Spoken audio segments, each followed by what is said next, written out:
everybody, and welcome to the latest edition of our Intelligence Insights Brief from At Risk International's Global Risk Intelligence team. I'm Ross Hill, Director of Intelligence, and with me I have Roman Fisher, one of our Protective Intelligence analysts. Our first story for you this week is President Trump posting a message to his Truth Social social media platform over the weekend, claiming that he will be arrested tomorrow, March the 21st, on charges relating to an investigation into a payment made to porn star Stormy Daniels in 2016. That was for her not talking about an alleged affair that she had with Trump. He called on his supporters to stage protests in response to his potential arrest. Although we haven't had any official confirmation that Trump will be arrested tomorrow. Although last week his lawyers announced that Trump was given the opportunity to appear before the grand jury, which is a sign that the investigation might be nearing completion. His lawyers also said that the reports of his arrest on Tuesday may well have been based on media speculation rather than any official notifications. And if Trump is arrested, it most likely will be by appointment, not with any use of force. So we should have some notification in advance of the exact timing, because Trump will likely have to travel from Mar-a-Lago in Florida to New York for the arrest to take place. There is a very high volume of social media posts about his possible arrest, but the reaction is quite mixed. Some of Trump's supporters have claimed they're ready to support him, some even suggesting that armed supporters should block any attempt to arrest him. But those views we're mainly seeing on the platforms that we would consider very pro-Trump, such as Truth Social or Patriots.win. But when you look at some of the other forums, maybe like some of the mainstream ones like Twitter, or even some of the alternative ones like 4chan, there are a lot of comments against supporting Trump. Mainly the comments are about Trump abandoning the Jan 6 protesters, or how protests could be some kind of trap to arrest Trump supporters, and some even sort of claiming that this whole thing is a distraction from the current banking crisis. The only rally identified so far is going to be held by the New York Young Republican Club tonight in Lower Manhattan, but that's expected to be peaceful. Haven't seen any other calls for mass unrest or planned protests.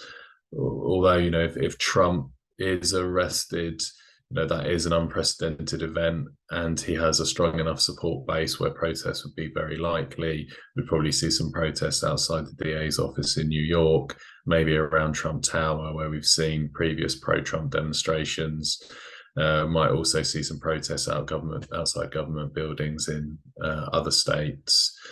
We know that law enforcement is monitoring online platforms and potentially increasing security measures in case he is arrested. If pro-Trump protests do take place, there is quite a strong chance it'll attract some counter-protesters, and that increases the risk of violence. And then the final risk around this is really of attacks by lone actors, similar to what we saw after the raid on Trump's residence at Mar-a-Lago.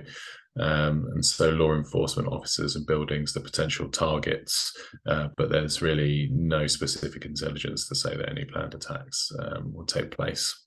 And now I'll hand you over to Roman Fisher. Thank you, Ross.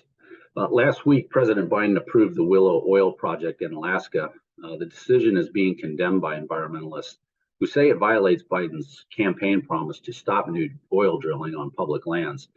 The Willow Project reportedly would allow Houston-based ConocoPhillips to initially construct 3 drill sites, and this would include approximately 219 total wells.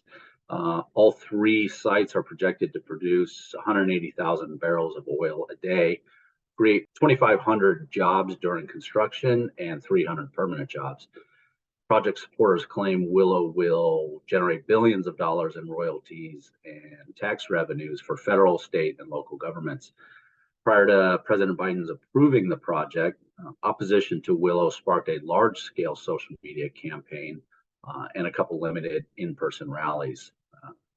Particularly on March 3rd, A peaceful protest was organized in DC by opposition groups, which included the Sierra Club.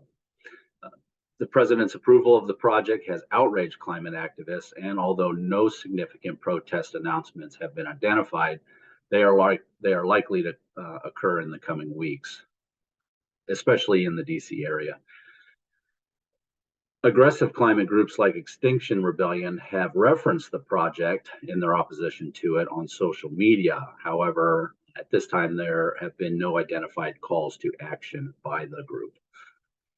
The site lies in Alaska's remote Arctic Natural Petroleum Reserve, specifically the petroleum-rich North Slope.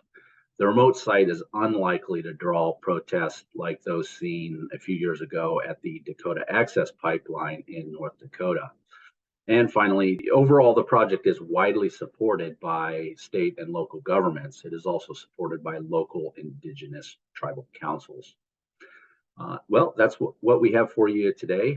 We do appreciate you spending a little time with us. We hope you found the information usable and valuable, and we hope to see you again. Thank you.